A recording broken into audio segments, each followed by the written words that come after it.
Hey there folks, welcome back to the channel. I've got another super exciting Snap-on unboxing for you today, including one tool that I swore I would never buy. But before we get into all of my latest pickups off the Snap-on truck, if you're new here, be sure to subscribe and hit the notification bell so you don't miss any of our Snap-on unboxings. I'm also planning to do some giveaways with some of the Snap-on swag that I pick up, but you can't win if you're not a subscriber. So without any further ado, let's get into our very first tool. And first up is this guy. This is Snap-on's new 1/4-inch stubby ratchet that accepts hex head bits. Now this is relatively new, and when it was first announced, it was, I guess, sold out on the Snap-on website pretty much immediately.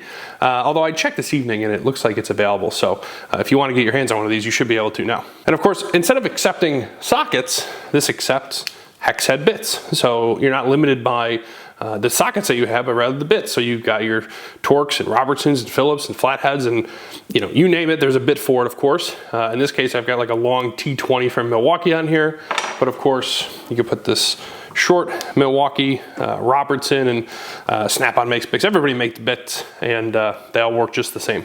Now I have the 1/4-inch ratchet in the stubby as well, and on this one I have the spanner. Now, as far as I know, they don't make something like this for something like this. I suppose they could. I don't know if you need it, but just so you know. And of course, this one has the quick release, whereas this one doesn't, but there's no ball detent on these bits anyway, so you don't really need it. But obviously, these are going to be pretty pricey for what they are, but I just couldn't pass it up. Other than the fact that one takes a hex head and one takes a socket, the design is the exact same, right? I think all they did was swap this out and get rid of the quick release, and everything else is pretty much identical. Now, as far as like the flex head itself, I'm not really sure the degree to which it matters. At the end of the day, your hand is going to be the limiting factor in most of your use cases. For me, I think I'm mostly going to like kind of use it here, right? Sort of a, I guess, 4-finger approach. You could make a full fist if you wanted to, but this is for applications where you don't need a ton of leverage anyway.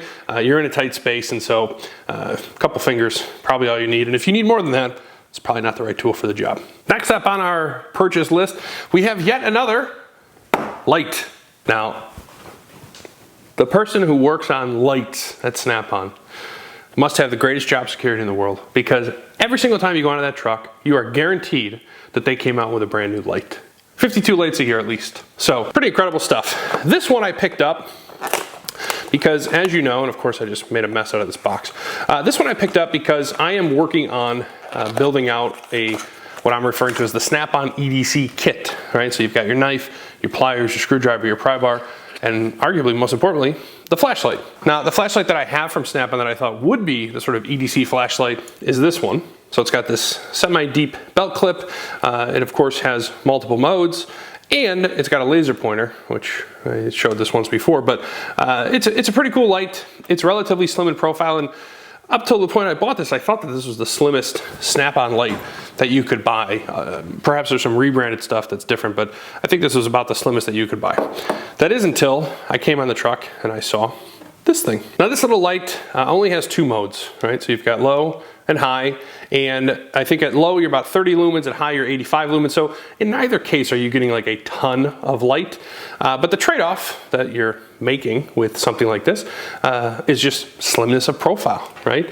Now for me, from an EDC flashlight point of view, this is going to satisfy the majority of use cases, right? Now, from a tactical flashlight point of view, not really going to solve that problem. But I saw Doc over at Last Best Tool just did a video on the Nightcore new flashlight, and that's probably more so what you're going to want from a tactical point of view, right? It's got the strobing and really high lumen output, like 1100 for 20 seconds or something like that. That's not what this is, right? This is, you drop something in between the seat cushions in your car, it's late at night, and you just need to get down there and see if you can't figure it out. So I bought it for that purpose. It's USB-C rechargeable. Of course, it's made in China, and it's another Snap-on flashlight, right? I probably didn't need it. I don't think it was that expensive, but this is definitely the best light that I've found for building an EDC kit from Snap-on. Now, changing gears slightly, every time I go into the Snap-on truck, he has a pre-owned tools drawer. I always look in there, and usually it's like air tools and stuff that I just have no interest in whatsoever. But this time, he actually had something that was compelling to me. And that is 2 separate Snap-on Allen wrench sets. Now they come in these metal cases, right? This one actually has the plate to tell you what's in here. This one, the plate has since fallen off, but maybe we could 3D print something to replace it. And both of them were missing some number of Allen keys. So I imagine that at one point in time, somebody probably had this on their toolbox just like this, and at some point they lost some number of these Allen keys and never thought to replace them. Now, when I brought this to the dealer and I said, well, how much is it? Because the stuff in the pre-owned bucket isn't tagged, and obviously you can't look it up on his computer per se because it's not on the website. But he shocked me when he said $10 for both. I don't think I said sold quicker ever in my life. Now, Allen wrenches are just one of those things. I have tons of these, right? I keep them all over the place, but I just don't think you can ever have enough of them. And honestly, for me, this metal tray or box that they came in is probably just worth the $10 by itself, honestly. So again, they are missing a few, and chances are maybe I'll try to replace them at some point in time. I also need to clean them up. They're a little dirty, as you might expect from a pre-owned tool. But otherwise, I think that they're all in relatively good shape. I actually just used one the other day, which is why it's missing to tighten down a bolt on my office chair. So I always like to check out the pre-owned bin when I get there. Most of the time, there's nothing interesting, but this time, there was. Now, when I first got onto the truck, there was one very specific thing that I had in mind. And in fact, I texted the dealer before I got there and said, hey, do you have this? And that is this RTD48 Rethreading Kit. Now, as with all things that I buy as a DIYer, I don't need a rethreader kit per se, nor do I need the snap-on equivalent. But this one is awesome, and I think I saw somewhere online that maybe this is rebranded from like an old Craftsman or something like that. I don't know. But anyway, you've got your coarse, fine, and metric. Of course, this one is missing because I was just using it. But the reason I bought this is if you're working on vehicles, my assumption is like stuff like this comes in super handy and can get you out of a lot of jams, right? If you take a bolt down and it's a little stripped, you can use this to clean them up and save yourself the day. Whereas if you don't have something like this, you're talking about a whole different set of operations. In my case, what I found is that I come across bolts in the home that could use this sort of cleaning. And in fact, as you hopefully will see in this B-roll, I don't know if I recorded it well, but I had a base stand for an umbrella. The screw that was in there, I could only get it out with a pair of vice grips. It would not turn. It was rusted solid. And so as I'm getting it out with the vice grip, it's just chewing up sort of whatever was in there. Once I did get it out though, I was able to clean up the bolt good enough to figure out the thread size. Then I wire wheeled the inner portion of where the screw goes. Then I used the corresponding rethread to clean it up, and now my umbrella stand is good as new. And the reason I was just using this one was, again, going back to that office chair. The bolt had come loose, and I don't know how the threads got damaged. Maybe I'm just banging on the armrest all day long. But in any case, I brought this down there and was able to clean it up, and everything is working as you'd expect again. This is one of those kits that actually, for the price, I wasn't taken aback. I thought it was reasonably priced.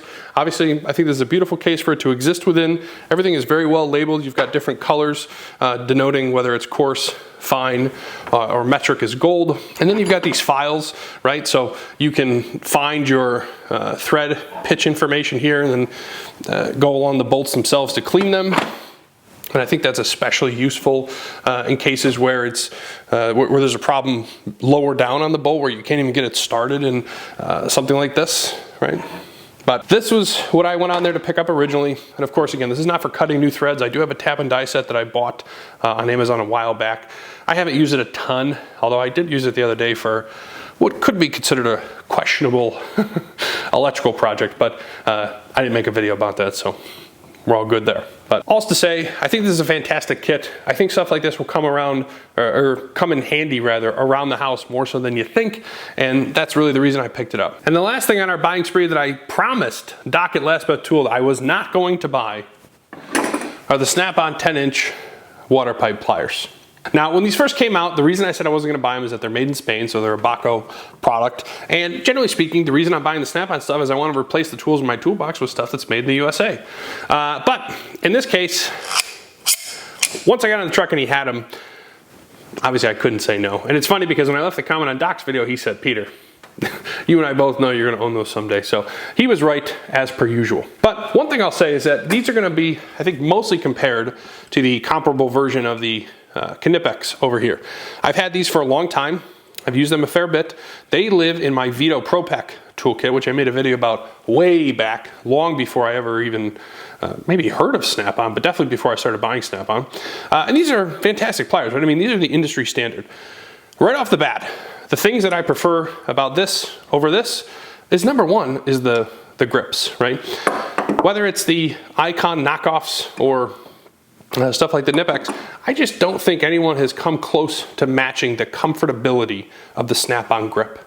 They feel the best in your hand, and I think they offer the highest level of comfort. It's not to say that these are uncomfortable per se, and to be clear, there's never a case where I'm working with these things 8 hours a day, but for when I am working on them, I prefer this. And you can sort of see it in the grip. You can see I'm able to envelop this more, which arguably is going to give you a better purchase.